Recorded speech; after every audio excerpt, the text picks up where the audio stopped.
Good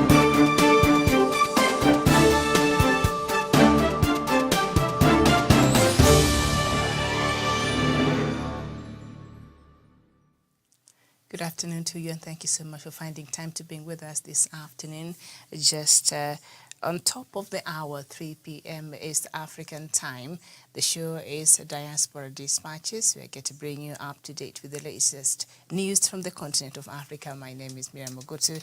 Good morning, good evening. It is a pleasure indeed to have you on board. We start our bulletin this afternoon from Algeria, where Algeria now has threatened to cut off its gas supply to Spain if any of it ends up in another country that is not specified in the contract. It said supplying the gas to a third destination would be a breach of contract between Algeria's state-owned Sonatrach and its Spanish customer. Spain has confirmed that it plans to ship gas to Morocco, but says that none of the gas will be of the Algerian origin. Algeria's threat comes amid a decision by Madrid to supply gas to Morocco in a reverse flow through a pipeline that links Spain via Morocco. The Maghreb-Europe pipeline, through which Morocco also obtained its gas supply, has not been used since October, a few months after Algeria severed diplomatic ties with its neighbor Algeria, and Morocco have long had a fractious relationship, especially over the disputed territory of Western Sahara. Algeria supplied Spain with more than 40% of its natural gas last year through a direct pipeline. And then we move on to Ghana, where Ghana's Opposition Convention People's Party, CPP, has announced plans to rebury the country's founding leader, Kwame Nkrumah, in November. The independence-era ruling party says Mr. Nkrumah wasn't given a fitting burial by the state following his death in April 1972, and that his soul was still restless. Mr. Nkrumah died 50 years ago while being treated in Bucharest, Romania, and was buried in his Nkroful village in southern Ghana. His remains were later transferred to a mausoleum in the capital, Accra. The CPP party said it will soon unveil a timetable of activities that would culminate in Mr. Nkrumah's actual funeral. It did not offer details whether it plans to exhume and rebury Mr. Nkrumah's remains at another site.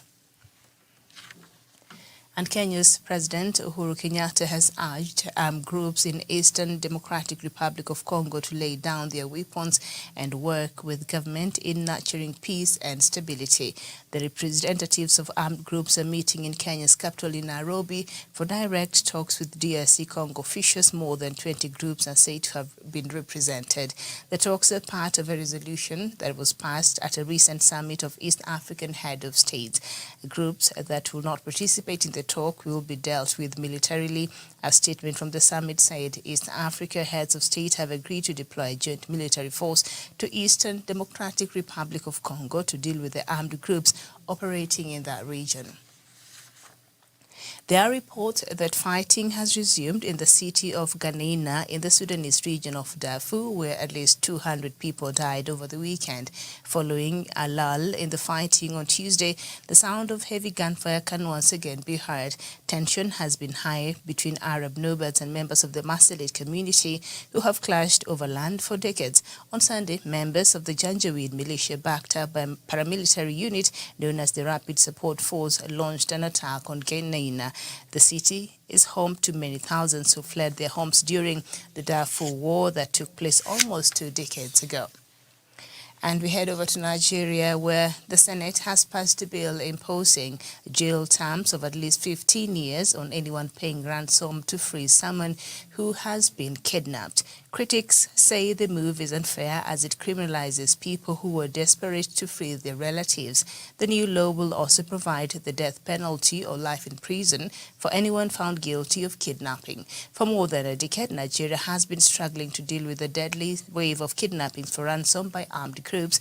The bill needs to be debated and passed by the lower house before the president signs it to law, a process that could take weeks or months even.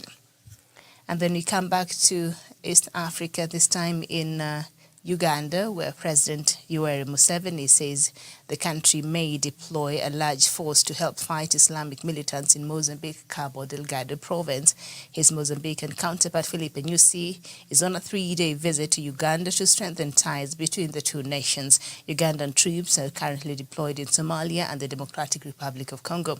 Troops from Rwanda and others from the regional bloc, the Southern Africa Developmental Community, that is SADC, are helping Mozambique fight the insurgents. Uganda has so far helped the Mozambican forces with military equipment. A study by the Geneva-based Global Initiative Against Transnational Crime warned in February that the militants had expanded their operations inside and outside Mozambique despite the intervention of the regional forces. And we head to Ethiopia now, where there are reports that 20 Muslim worshippers have been attacked and killed in Ethiopia's Amara region as they were on their way to a burial. The violence appeared unrelated to the conflict between the pro-government forces and the Tigrayan rebels. The head of the Islamic Affairs Supreme Council in Amara said an explosive device thrown into the crowd killed 3 people. He said other victims died when clashes broke out, which also saw shops looted. The cemetery where the attack occurred had been the subject of a dispute between Muslims and Orthodox Christians, who account for the majority of Ethiopia's population. And then we head over to matters related to Rwanda. This time is in Britain, and a charity has begun what it says is the first legal challenge to the British government's policy of removing asylum seekers from the UK to Rwanda. Campaign group Freedom from Torture said it had serious concerns about the lawfulness of the policy. The government has defended it. A pre-action letter, the first step in applying for a judicial review of the policy. The charity asked the Home Office to disclose details of the policy, including risk assessments. And then we go back to Ethiopia, and the Tigrayan forces have completely withdrawn from the neighboring Ethiopian Afar region. Tigray's People's Liberation Front, TPLF, spokesperson Getachew Reda has said on Twitter. Mr. Getachew told Reuters on Monday that he hoped that it meant much-needed food aid would reach famine-stricken Tigray. Since the Ethiopian government and Tigrayan forces reached a truce last month, only 144 trucks of food aid have made it into the region. According to the World Food Programme, the UN said at least 100 trucks are needed every day. On Monday, the latest World Food Programme humanitarian convoy of 74 trucks arrived in Tigray.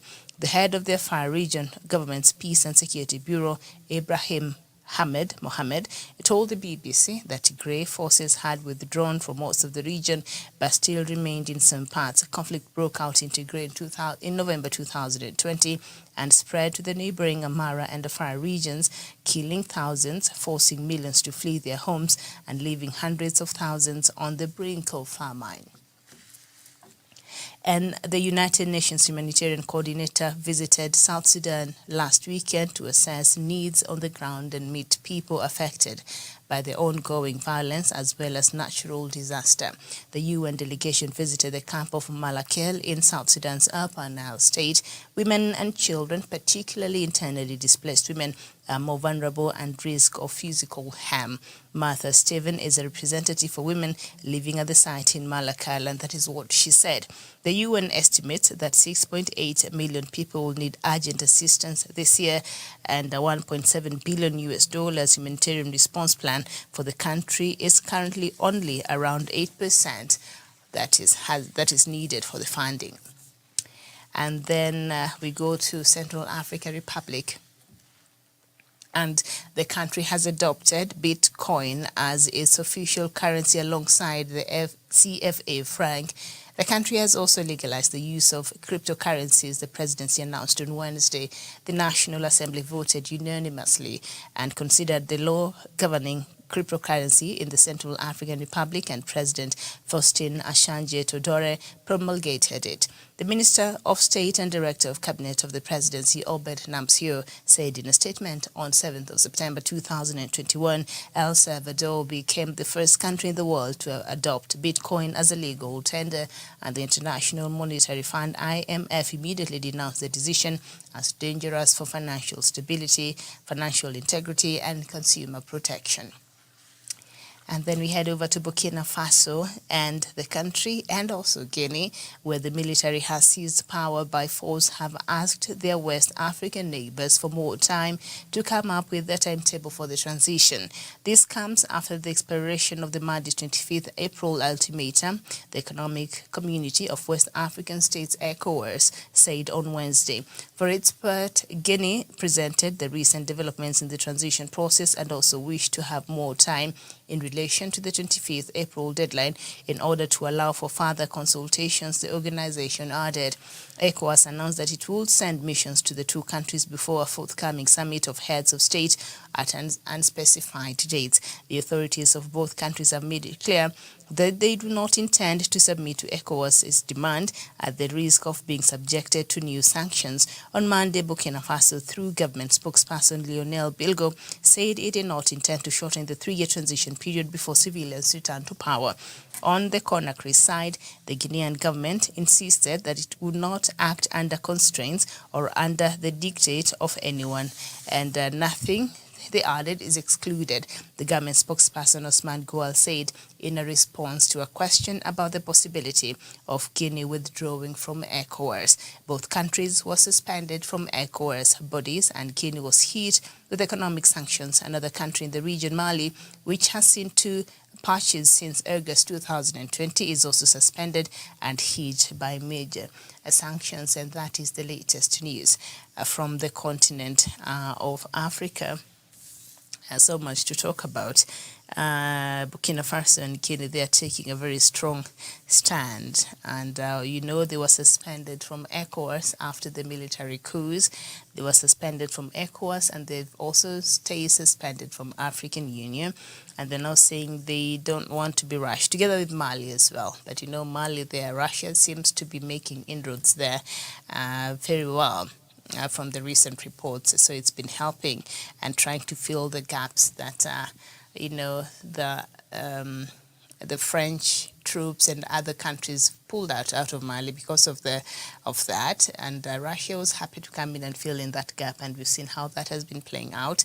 And now there has been some cover-up. The Malian military government is being accused of some cover-up after some killings that is believed not just because Mali announced a couple of weeks ago that it had killed some jihadists there, but apparently from what is being from other news, it's not just the jihadists. Could be a lot of civilians have been killed and they have been buried in a mass grave, and Mali has not been very forthcoming with this information. So Mali is being accused, and together with the Russian mercenaries group, Wagner group, that is right now in Mali, to have carried out these extrajudicial killings. For what reason, nobody knows. And because Mali has refused also to allow some investigators from the United Nations and other bodies to come and do independent investigations. So there's no telling or not knowing exactly what is happening. But nevertheless, Burkina Faso and Guinea also, they were on the sanctions list from ECOWAS and from African Union because of the same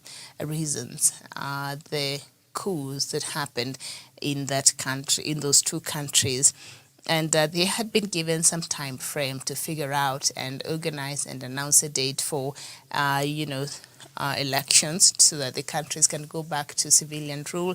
And now they are asking for more time. And I think their response are rather very interesting. I think this is what has happened.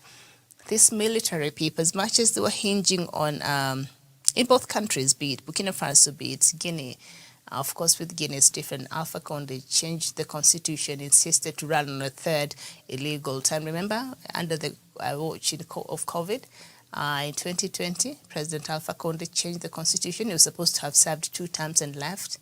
The dude served 2 terms and decided that was not enough. Let me change the constitution to allow me another extra 5 years. And that got him into trouble. But of course, the reasons why he was removed were, the military gave different reasons, because there had been protests in the streets. Some of it had to do with the bad economic conditions that Guinea finds itself in, and also, the extremism activities that have been very rampant in the Sahel region. So he was removed. Alpha Conde was removed. But And I think they released him from detention a couple of days ago. So for him, as much as I condemn this coup, but also I think he invited this coup. He invited Alpha Conde. If you had just served 2 terms and gone home, maybe things would be different right now in Guinea, but you insisted. And that is the problem we have in this continent. Leaders who think that, once they are sent to power, this becomes like their personal enterprise. A country becomes like their personal thing. They want to dictate and how they want to run and how long they want to stay in there. And so we've seen in cases like a person like Alpha Conde, even that in Burkina Faso, who also I think did the same thing. People had so much faith in them when they were riding into these positions, and they took, the good faith that people had and placed on them as hoping that they will bring change and perhaps, a departure from whatever it is, the leadership that was there before them, and then they go ahead and, try to change everything else, and now they want to stay on with all means necessary. So these constitutional coups that we see over and over and over in the continent is not good.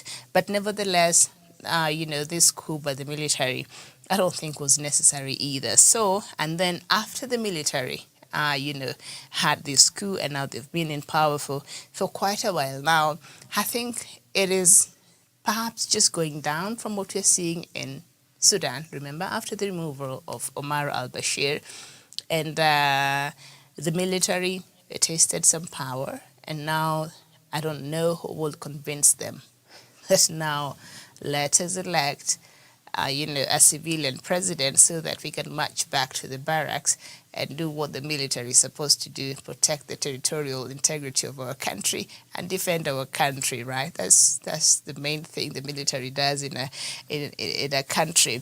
But I think they've tasted power and they've tapped into that. So getting them out of the state house, that will be something. The same way it will be very, very difficult for people of Sudan to see a civilian rule. It will be very difficult. Remember, the 3 years transitional period is almost coming to an end. And what have we seen when we were nearing these days?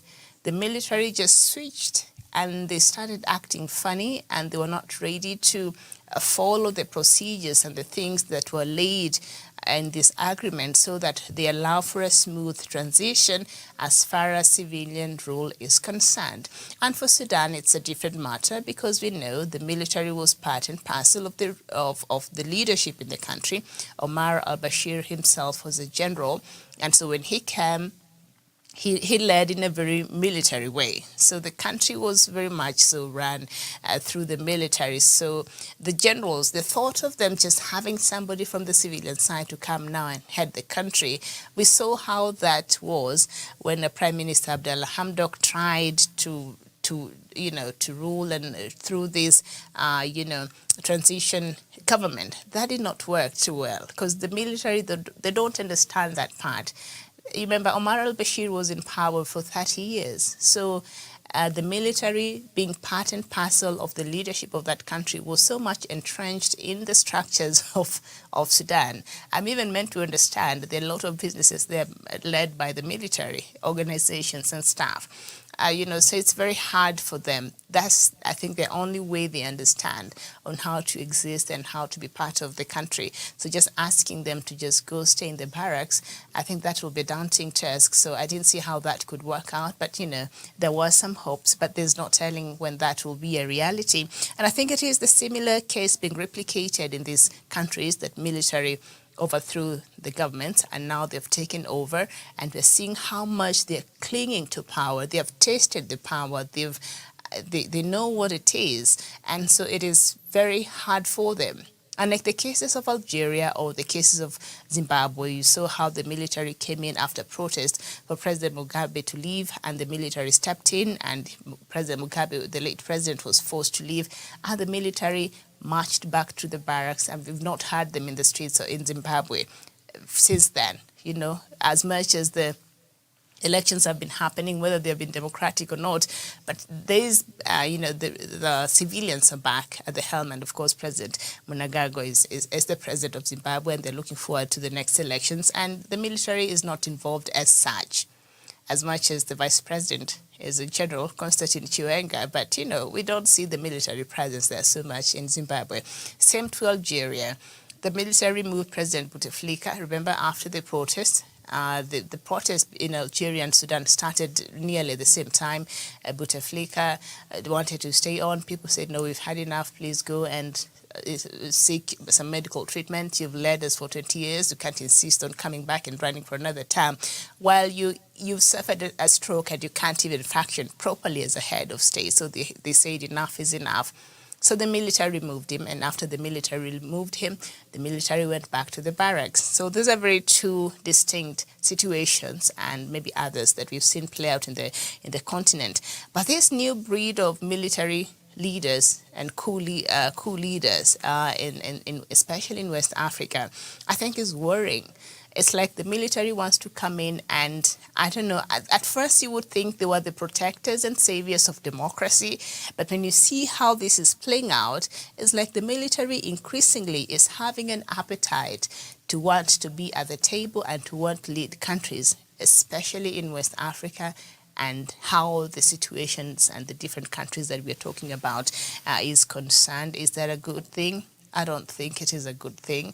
It might not be a very good thing, especially for democracies like ours here. Of course, democracies in Africa are funny. How we implement and how we choose to, to implement the democracy.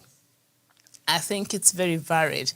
Yeah, and it's very piecemeal depending on which country and what interests are being represented. So Burkina Faso and Guinea has said, ECOWAS, please give us more time as we figure out this transition because the deadline that ECOWAS had given these two countries was on the 25th.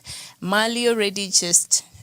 Mali does not care at this point. They have Russia. They feel they're okay. They really don't care about the sanctions.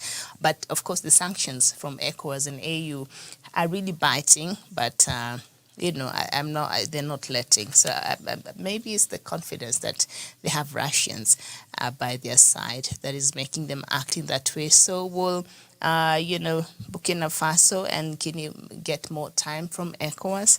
I don't know, because ECOWAS is meant to be meeting, and discuss, deliberate on these matters and see what next what other actions will they take. But in the meantime, Burkina Faso, Guinea, Mali, they are facing serious, sanctions that are really affecting their businesses and are really affecting the country. So they gain to lose. So I think once those sanctions start biting on the people, I think they'll be back on the streets again, except if they put pressure on the military. Who will come to save them? Because when they're putting pressure on the president, the military came to save them.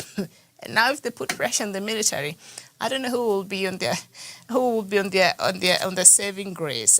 So hopefully all these situations will end up fair for the people there. So anyway, what else? Well, the renewed fighting in Sudan, I think that is worrying. So there has been fighting that has resumed in Sudan.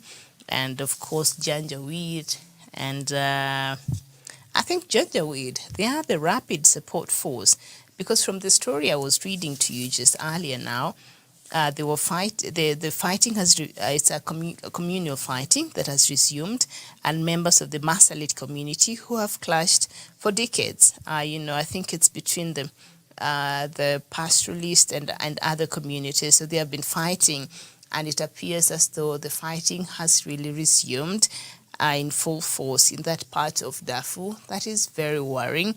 Even as the current disposed president, Omar al-Bashir, is facing, charges over what happened in Darfur at the International Criminal Court, we are seeing another renewed, fighting there. So I think these reports are worrying, and hopefully there should be some intervention before things get out of hand, really, because At least 200 people died over the weekend. That is not good at all. So somebody needs to do something. That there needs to be some intervention, as the same way we are seeing some intervention for the Democratic Republic of Congo.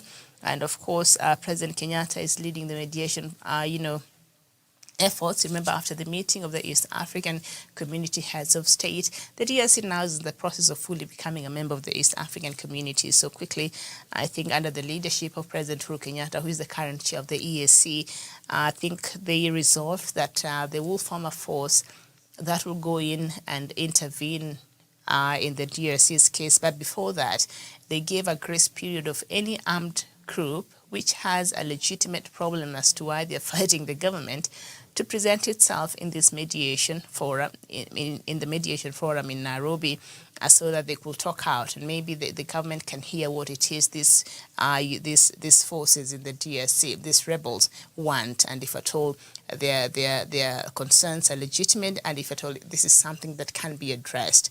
So that is nice, and more than 20 groups are said to have been represented, which I think is some good news. Now, for those who did not bother to show up, of course, the M23 were not invited, and another group, I'm forgetting, because those already have been designated as terrorist groups. And if you see and hear the things that they do, they really are terrorists. They are terrorizing the people in North Kivu and the northern part of, the DRC. So anyway, so these groups are having talks, and perhaps they'll see how the government can work together and how they can seize these hostilities. And so I think that is a step. And for those who, those who will not participate in the talks and those who are not represented, then they will be dealt with militarily. And in the military aspect of it comes through this force that will be formed through, the East African Community countries that will be taken there to intervene and to literally perhaps take these guys out. As we speak, we know KDF, the Kenya Defense Force, and UPDF, the Ugandan People Defense Force, are already there trying to help President Tshisekedi. That has not borne a lot of good fruit. So far, there's still some killings, people are still being murdered, beheadings are happening, people are still leaving their homes. So as much as that is there, but it's still not enough. So that's why I think having other forces in other countries join, that will help in driving out or trying to at least reduce this level of activities of these rebel forces in the DRC. And hopefully these countries also in the East African Community who have beef with each other can just find a solution to that. So when they go there, they go as a very strong force from the East African Community and see if these efforts can actually restore stability in the long-suffering part of the Democratic Republic of Congo. Thank you so much for your time. This has been Diaspora Dispatches. My name is Miriam Ogotu. Thank you for watching. Bye-bye for now.